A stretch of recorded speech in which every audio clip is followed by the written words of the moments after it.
In today's video, we'll be providing you with the horn fuse and horn relay locations for your 2002 through 2005 Ford Thunderbird. We'll also show you how to test both of these components. Your 11th generation Ford Thunderbird has 3 fuse boxes. The fuse box that contains the components for today's video is located in the engine compartment. So open the hood and remove the access panel to reveal the fuses and relays. The actual physical location of the front power distribution box is shown here in the picture. The horn fuse is fuse number 4 on the fuse box diagram. The actual physical location of the fuse is shown here in the picture. It's more than likely this is going to be a 15 amp fuse in your vehicle. However, if you have a 2004 through 2005 year vehicle, it might be a 20 amp fuse. So please keep that in mind. Here are some of the different types of fuses this vehicle's manufacturer uses across its vehicles. In order to determine what type of fuse you have, just compare it to the different fuses we have shown here. We'll drop some links down in the description below of where you can get some replacement fuses. Next, we'll show you how to use a multimeter to test the fuse. This is how you perform a resistance test using a digital multimeter.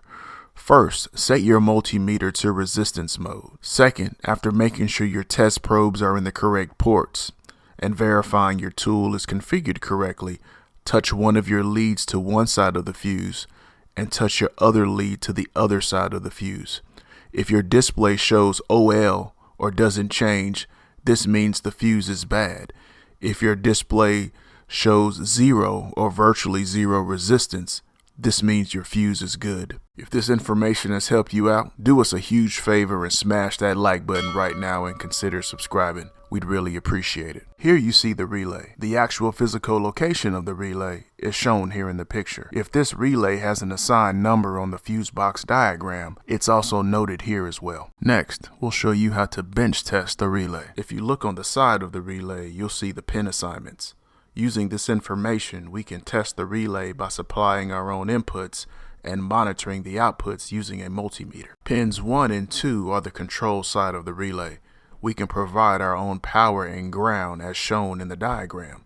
Pins 3 and 5 are the load side of the relay. If the relay is good, when we apply a power and a ground to the control side of the relay, we should see continuity or virtually 0 resistance on pins 3 and 5. If the relay is bad, when we apply a power and a ground to the control side, we'll see OL or no change on our multimeter display. When bench testing relays and other components like this, we recommend the Power Probe 3. We've owned this tool several years and have many videos showing it in action. The Power Probe 3 makes it very convenient to apply power and grounds when testing components. If your relay is bad and you end up needing to replace it, we'll provide links to some replacement relays down in the description below. As a DIYer, when it comes to getting access to information that will assist you with servicing and maintaining your own vehicle, we recommend Mitchell 1 DIY. With Mitchell 1 DIY, you get not only access to quality in-depth wiring diagrams for your vehicle, but you also get component locations, component tests, technical bulletins, and much more. If you'd like to learn more about the service, please see the link down in the description below for more details.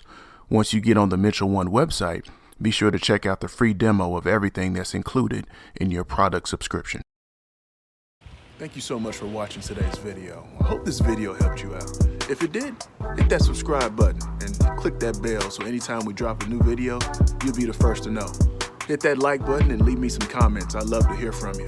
If you're interested in any of the products we used in today's video, we'll leave some links down below. Hope you have an awesome day, and thanks for watching.